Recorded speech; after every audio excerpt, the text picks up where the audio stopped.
Hello, student. Welcome to Is My Study YouTube channel. I am Devendra Kumar Jha.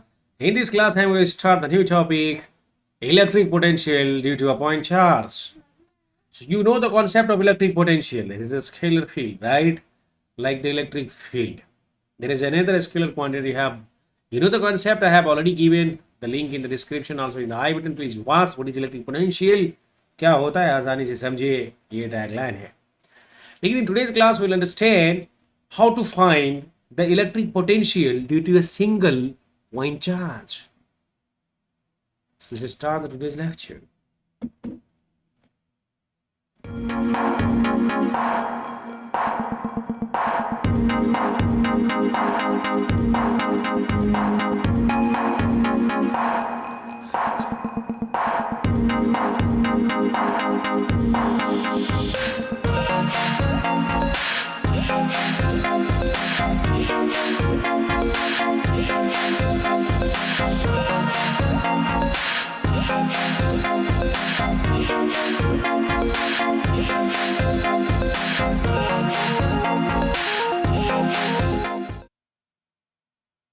You know that what is electric field, electric potential at a point. So electric, first take the heading. Electric potential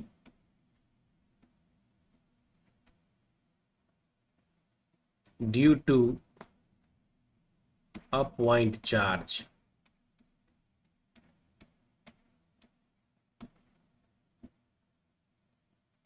It's very simple. The concept of electric potential itself devises with the concept that the very simple funda was there कि आपको पता है कि force is equal to क्या होता है Q into किसी भी चार्ज पे इलेक्ट्रिक फील्ड है, स्टैटिक चार्ज पे हम इलेक्ट्रोस्टैटिक पढ़ रहे हैं तो उसके ऊपर जो फोर्स लगता है वो Q इंटू ई है. और इलेक्ट्रिक फील्ड का डेफिनेशन हमने बोला था फोर्स पर यूनिट चार्ज. बाद में हमारे पूर्वजों ने सोचा कि because electric potential, right, that you have also understood what is electric potential energy. So that is the negative of work done. So that negative of work done because of the charges creates electric field, and if some charges is moving, you are moving the position, you have to do work done because of some external force. Against that you have to, because it is displaced, there is a force of attraction, force into displacement, work done. And we assume that there is no movement of the net charge, kinetic energy is zero. So definitely whatever the work is being done, right, that is equal to the energy. So change in potential energy is very significant. Reference point from where you can take it, no issue, right? Only the change is significant, and that's why we say that changes in potential energy.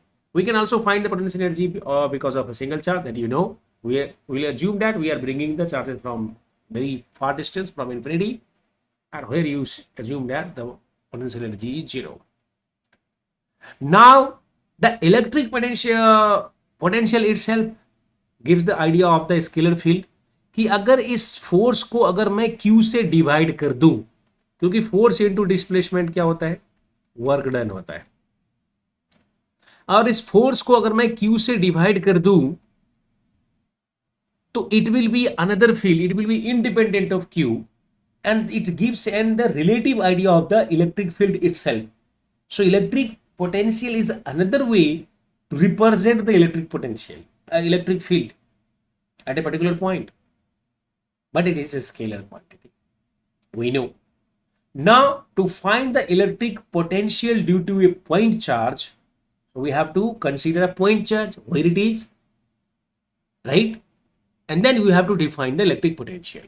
And you know the basic definition of electric potential. I have already given in the earlier lecture that if, what is the definition? That first I will recall. The definition is that Vp potential will be the electric potential energy at that point and also at the infinity, because we will bring a test charge of 1 coulomb from infinity to that point, and per unit test charge. So you know the potential energy 1 by 4 pi epsilon naught, and that charge was capital Q, small q, whatever, and you are bringing that charge. The small test charge is Q, this is Q divided by R. Understood? So finally we will get the answer here. Q से Q cancel, and you will get 1 by 4 pi epsilon naught into Q by R. But how it is derived? You know, up to this point means that potential at a, this means that potential at a point, or generally we see the potential, you see the electric potential, right? So either you can say simply potential, but potential may be electric potential. And one of the characteristic of this, this has become one of the characteristic of this electric field. These are the conservative forces independent of the path. क्योंकि ये depend करते हैं सिर्फ reference point पे. मतलब आपने ए से लेके ये पॉइंट पी तक लाया, आपने सीधा लाया, ऐसा लाया या ऐसा लाया, इट डजंट मैटर्स कैसा लाया. So this field, this electric field itself is similar that you have seen for the gravitational field. वहां पर सिर्फ मास था, and here it is charge also. So this is the electric field which is conservative. Means they will depend on the initial and final points. Initial and final points इस पे depend करते हैं. They do not depends on the path. कहां से कहां तक लाया, what is the initial point and final point, they do not depend on which path, कैसे लाया, इधर से लाया, इधर से लाया, उधर से लाया, it doesn't matter. And that's why this is the conservative force, conservative field also. So Coulomb's law it's gives you the idea of conservative force like the gravitational forces, gravitational field, right? Similarly here it will depend on only the initial point and final point. And electric potential that you have understood at up minus u infinity, the change in electric potential energy per unit test charge. तो ये जो bp है ये electric potential energy है, ये definition है. अब हम एक पॉइंट चार्ज से डिफाइन करके आपको दिखाते हैं. यही है सफिशिएंट, यही है formula. But how to get this formula that I am going to show you here. देखिए क्या करेंगे हम यहां पर, हमेशा कह रहा हूं कि एक छोटा सा टेस्ट चार्ज लेंगे और वो पॉइंट चार्ज होगा. तो मान लीजिए कि हम यहां पर एक पॉइंट चार्ज ले रहे हैं कैपिटल Q, और वो जो हमारा पॉइंट चार्ज है कैपिटल Q, ये कहीं पॉइंट O पे है. आप चाहे तो ABC कुछ भी मान सकते हैं. मैंने इसको पॉइंट O बोला, और अब हम इसको किसी पॉइंट P पे, जहां पर हमें निकालना है,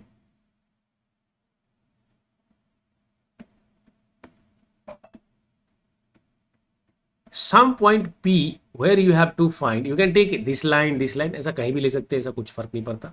मैं ऐसा थोड़ा सा दे दिया, आप सीधा भी ले सकते हैं, टेढ़ा भी ले सकते हैं, तो ऐसा कुछ नहीं है, मैं सीधा ही लेता हूं. मान लीजिए कि ये मेरा पॉइंट P है. इस पॉइंट पे यहां पर एक पॉइंट P है जहां पर मुझे इलेक्ट्रिक पोटेंशियल निकालना है. कौन से चार्ज से? Q चार्ज से. और ये कितने डिस्टेंस पे है? That I am saying it is at the R distance. At this point, what will be the electric potential because of this charge? And because of this charge, there is electric field itself here, right? So what I have to do? We have to bring a test charge from infinity to this point P. Okay? So I will make a dotted line here. Now suppose this is my infinity here, either infinity here. From that, you have to bring a test charge Q to that point P. वहां से लाना पड़ेगा. बोलोगे infinite पे जाएगा कौन लाएगा? यार यही तो फिजिक्स का तमाशा है.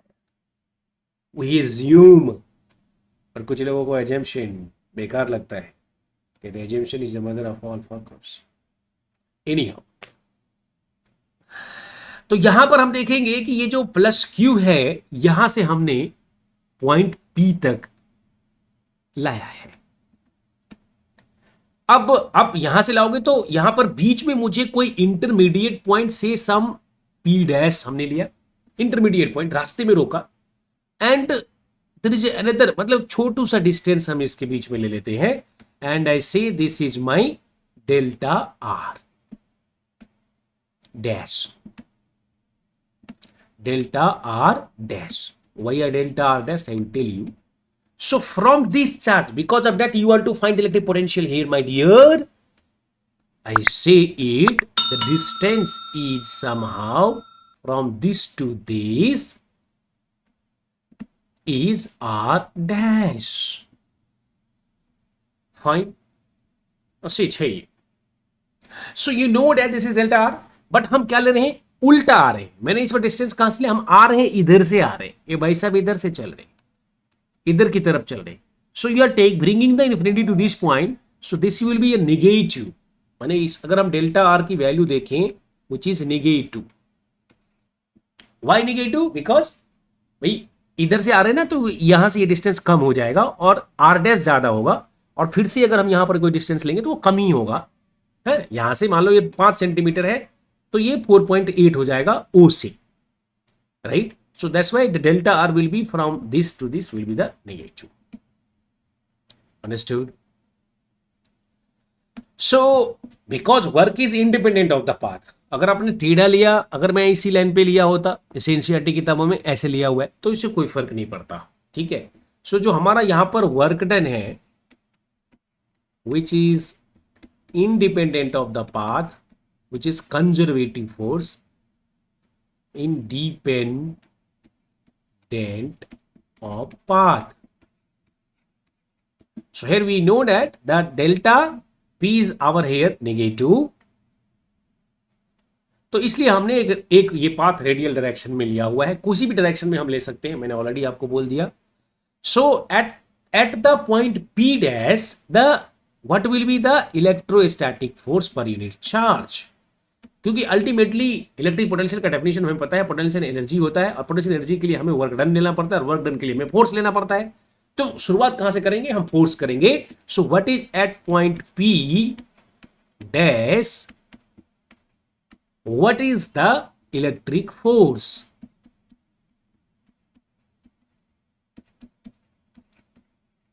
if you find the electric force there, यहां पर हमने क्या लाया, टेस्ट चार्ज लाया है, ये बात याद रखिएगा। What I bring it here, the test charge. और जब हम कहते हैं टेस्ट चार्ज, तो इसका मतलब या तो स्मॉल क्यू बोलो और 1 कूलम्ब का बोलो। So what will the electric force from the coulomb's law, 1/4 pi epsilon not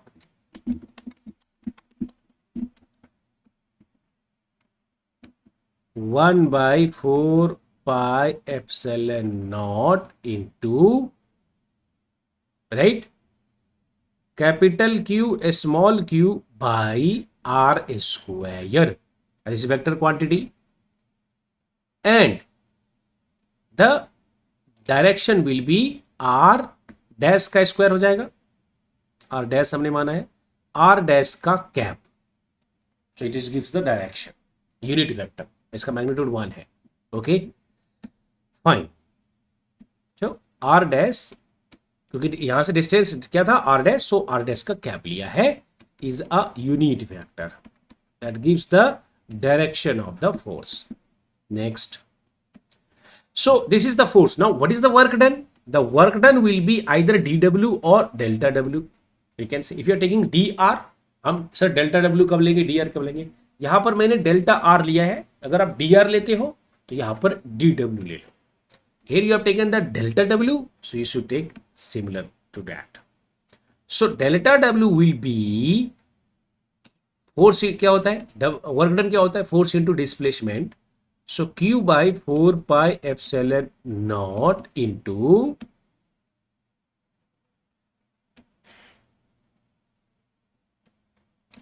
1 by r dash का square into delta r dash। Displacement क्या है, delta r dash, we are bringing from infinity, considering for a small distance, we will integrate, we will get the values। So here and this will be the negative or positive. This work done will be negative. Why negative? The work done is negative here because delta R I have already told, since ये जो negative sign है, since delta R less than 0. Understood? Delta R is less than 0. Just one announcement कि आपको मेरा hand writing आज थोड़ा सा ऐसे स्ट्रेच दिख रहा होगा because of the reason that my display resolution has changed. It's configuration has change. Earlier it was 1366 into 768 और आज कुछ तो प्रॉब्लम आया है. इसका जो स्क्रीन है वो थोड़ा वाइड हो गया है और 1280 समथिंग दिखा रहा है. But I have to record this, so please be that. Sorry for inconvenience. अब यहां पर हमें ये पता चल गया है, लेकिन अब मुझे अगर वर्क डन निकालना है तो हो क्या रहा है पर्टिकुलरली. यहां पर अगर हम देखें तो ये हमारा डेल्टा डब्ल्यू आ गया है और मैंने ऑलरेडी बोला है कि आपको इंटीग्रेट करना पड़ेगा टोटल वर्क डन के लिए. तो अगर मैं टोटल वर्क डन निकालूंगा तो डब्ल्यू और इसका करना पड़ेगा इंटीग्रेशन डी डब्ल्यू. लेकिन कहां से कहां तक करेंगे? तो डी डब्ल्यू का अगर हम इंटीग्रेशन करें तो यहां पर वैल्यू रखेंगे, नेगेटिव बाहर ले लेते हैं, Q upon 4 pi epsilon naught R dash का स्क्वायर यही लिख देता हूं इंटू डेल्टा आर डैश. वैसे डी आर ही लिखते हैं, कोई दिक्कत नहीं है. लेकिन कहां से कहां तक इसको इंटीग्रेट करें? तो you are bringing from infinity to a point R, from infinity to a point R. तो यहां पर हम डी आर नहीं लिखेंगे, इसको जनरली हम ऐसे लिख सकते हैं आर क्यू बाय, एक ही बात है, बस सिर्फ नोटेशन चेंज है. 4 pi epsilon naught into R dash square into D R लिखना है, ये एक ही बात है, ये सिर्फ नोटेशनल चेंज है. इसे बड़ा कुछ भी नहीं होने वाला है. नॉर्मली डी आर जो होता है वो वेरी स्मॉल चेंजेस के लिए होता है और जो करेक्ट भी है. डेल्टा आर थोड़े से सिग्निफिकेंट चेंजेस के लिए होता है. जब डी आर बोलते हैं तो 0.00001 और डेल्टा आर मतलब 0.1. So that is the difference like that. So here we see that now इसको इंटीग्रेशन तो सबको सिखा दिया ऑलरेडी. इंटीग्रेशन के मेरे वीडियोस देख लो क्योंकि मैं तुम्हें पढ़ाता हूँ और mathematics is the language of physics. Mathematics तो देख लो, 3.5 दे रखा है ऑलरेडी, पूरा सीख लो इंटीग्रेशन. अब हम इसको इंटीग्रेट करेंगे तो Q by 4 pi epsilon not जो कांस्टेंट है वो तो बाहर ही आ जाएगा. तो सिर्फ बचेगा क्या इसमें? इन्फिनिटी से लेके आर और D R by R square है, तो मतलब आपको ये आर है, स्मॉल आर है, D R by R square है, आर डैश स्क्वायर है. तो आपको पता है कि 1 बाई आर स्क्वायर का 1 बाई आर होता है इंटीग्रेशन. ठीक है, तो बस ये आसानी से सॉल्व हो जाएगा. Integration D R by R square का 1 बाई आर डैश हो जाएगा. तो यहाँ पर ये 1 बाई आर होगा तो पहले हम 1 बाई आर रखेंगे, फिर माइनस का 1 बाई इन्फिनिटी रखेंगे तो ये 1 बाई आर हो जाएगा. So here what we see that here. तो जो हमें फाइनल आंसर मिलेगा, पहले हम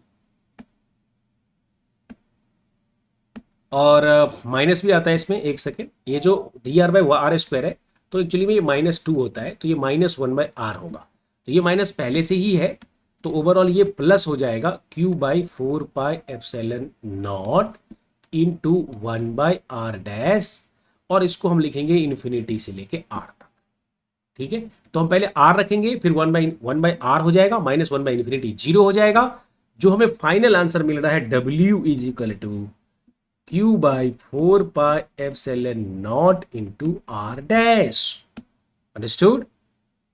सो दिस वे, और हमने आर तक किया है या आर डैश तक किया है? इस बार हमने आर तक किया है. Just check it. ये हमारा फाइनल आर है तो ये अब जो आंसर आएगा वो आर डैश नहीं आर में आएगा. यहां पर आर क्योंकि उसके बीच का डिस्टेंस आर है. So this is the work done here. आप बोलोगे सर वर्क डन से क्या मतलब है? Because of the definition, from the definition of potential at point due to charge की Q will be the negative of the work done. होता है कि नहीं होता है? तो वो नेगेटिव ऑफ वर्क डन होता है, पोटेंशियल एनर्जी का नेगेटिव होता है, लेकिन डायरेक्टली जो हमारा पोटेंशियल होगा वो वर्क डन ही होता है. तो यहां पर जो हमारा होगा potential, this V R will B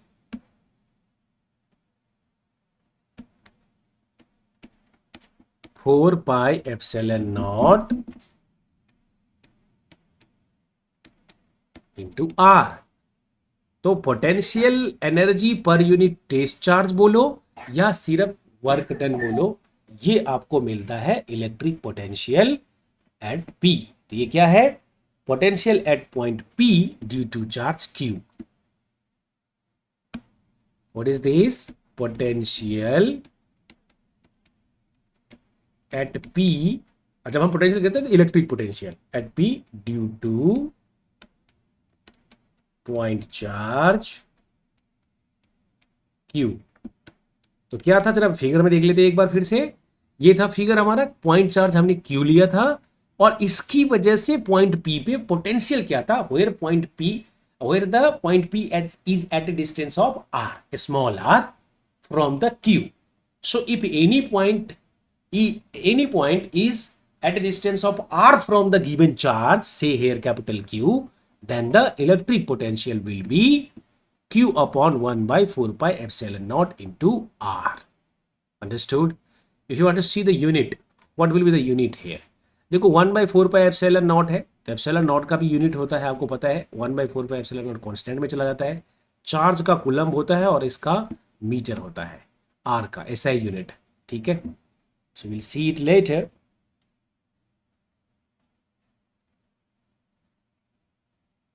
जिसको हम वोल्ट से डिनोट करते हैं। ये जो कूलम्ब मीटर होता है, ऐसा यूनिट की बात कर रहा हूं, जब भी पोटेंशियल होगा इसी को हम वोल्ट कहेंगे। इसके बारे में डिटेल में पढ़ेंगे जब आएगा, और एक बार हम इलेक्ट्रिक करंट पढ़ेंगे तब वोल्ट बताऊंगा। So here we see that, we can see that this is the volt. Okay, now one thing is that, यहां पर हमने देखा कि पॉजिटिव है। अब बच्चा सवाल पूछता है क्लास में कि सर आपने इस वाले केस में डेल्टा आर लिया, आपने यहां से लिया नेगेटिव, अगर मैं इधर की तरफ लेता तो क्या होता? भाई वही चीजें आती, कोई दिक्कत नहीं है, वही चीजें आती है, सेम चीजें आती, सिर्फ डायरेक्शन अलग होता, उसको हम डायरेक्शन बोलते हैं। अगर आप उधर भी जाते तो यही होता। फिर बच्चा सवाल पूछता है सर अगर चार्जेस नेगेटिव होता तो क्या होता? Again we have the same thing. ठीक है, चार्जेस अगर नेगेटिव होता तो सिर्फ डायरेक्शन ही आता ना, नेगेटिव चार्ज के लिए क्या होता? तो वहां फोर्स ऑफ रिपल्सन लगेगा और उसके अकॉर्डिंग हम कर सकते हैं। तो यहाँ दो बातें हैं कि चार्जेस या तो पॉजिटिव होगा या चार्जेस नेगेटिव होगा। तो ये जो इक्वेशन आया है it is true for any sign. हाँ, यहां पर कोई कंफ्यूजन नहीं होना चाहिए, मैं आगे बता देता हूं आपको। This equation is valid for any configuration of charges, any configuration छोड़ो, एनी चार्जेस आइदर पॉजिटिव और नेगेटिव। मैं यहां पर प्लस और माइनस की बात कर रहा हूं, प्लस क्यू और माइनस क्यू की बात कर रहा हूं। तो अगर प्लस क्यू भी होता तो यही इक्वेशन यूज करेंगे, माइनस क्यू भी होगा यही, सिर्फ यहां माइनस क्यू होगा तो यहां माइनस लगाना है। चार्जेस अगर निगेटिव है तो हमें निगेटिव चार्ज रखना है, अगर पॉजिटिव चार्ज है तो पॉजिटिव रखना है, दैट्स इट। ओके, इसके अलावा कुछ भी नहीं, क्योंकि अगर निगेटिव होता, ओके, क्योंकि अगर Q लेस देन 0 होगा तो वोल्टेज भी लेस देन 0 होता है। क्योंकि क्या होगा, यहां पर अगर गौर से देखो तो यहां पर अगर Q जो है लेस देन 0 मतलब निगेटिव है, तो VV जो है हमारा लेस देन 0। तो इन जनरल हम आज के बाद बोलेंगे कि जब भी पोटेंशियल होगा तो Q by due to a point charge Q at a distance R 4 pi epsilon naught into R। ये हम आंख मूंद के यूज करेंगे, ऐसा यूनिट कूलम्ब पर मीटर, ये C कूलम्ब के लिए है और ये वोल्ट होता है। Okay, so this is the concept of the electric potential due to point charge. Everybody have understood that. At the last I'm going to see that यहां पर अगर हम गौर से देखें एक चीज तो क्या होता है, जो पोटेंशियल है, अगर कोई पूछेगा कि पोटेंशियल और इलेक्ट्रिक फील्ड में क्या डिफरेंस होता है, तो पोटेंशियल को हम V बोलते हैं, ये स्केलर है और ये वेक्टर है। Difference between electric field and potential, तो ये हमारा पोटेंशियल है, मतलब इलेक्ट्रिक पोटेंशियल, और ये हमारा इलेक्ट्रिक फील्ड है। तो व्हाट इज द डिफरेंस? अगर ये बोला जाए तो ये स्केलर है पहला और ये वेक्टर है।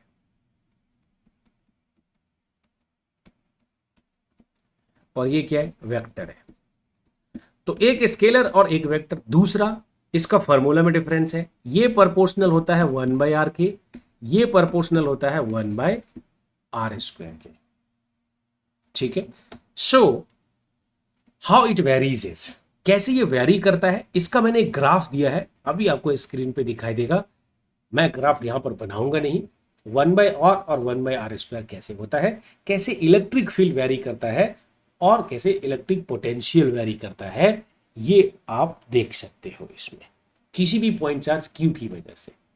तो नॉर्मली क्या होता है कि जब हमारे चार्ज पॉजिटिव होते हैं, 1/r² है, r या तो दो बातें हैं, या तो चार्ज यहां पर इलेक्ट्रिक पोटेंशियल और इलेक्ट्रिक फील्ड में क्या है 1/r से वेरी कर रहा है और 1/r² से। अगर हम डिस्टेंस की बात करें, चार्जेस को छोड़ दो, अगर डिस्टेंस की बात करें तो 1/r, मान लो अगर मैं r की वैल्यू 2 लिया तो 1/2 0.5 है, उसी टाइम पे 1/r² क्या है 2² 0.25 है।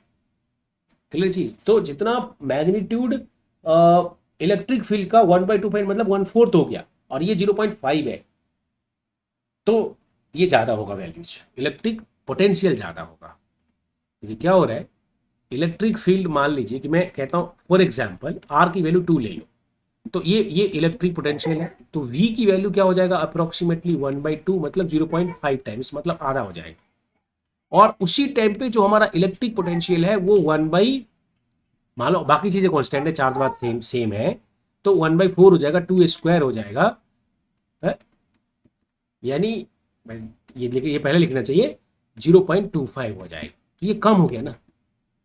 सो here you can see that sometimes the question asked in competitive examination JEE mains कि आपको एक आइडिया होना चाहिए कि इलेक्ट्रिक फील्ड कहाँ कैसे होगा, कैसे वेरी करेगा, डिस्टेंस वेरी करेगा तो इलेक्ट्रिक फील्ड कैसे होगा, इलेक्ट्रिक पोटेंशियल क्या होगा। इसलिए दोनों का अपना महत्व इंपोर्टेंस है। There is importance of electric field and potential.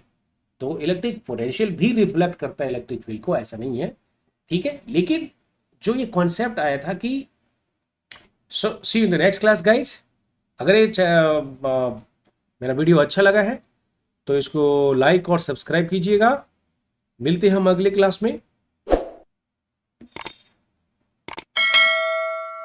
जहां पर हम करेंगे क्वेश्चंस इलेक्ट्रिक पोटेंशियल से रिलेटेड। तो see you in the next class.